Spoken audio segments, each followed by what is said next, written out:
Here's a head installation idea I thought I would try.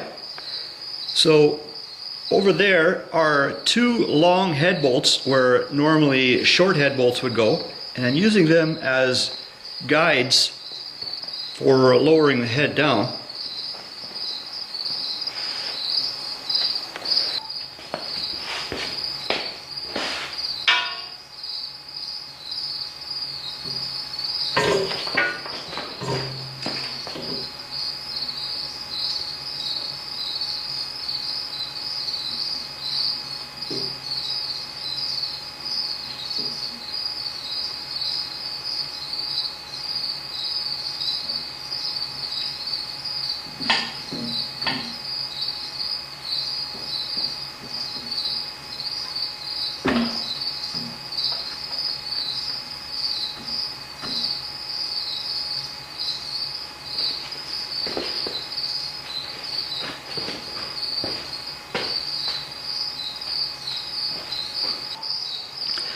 I think the head is seated on those alignment dowels.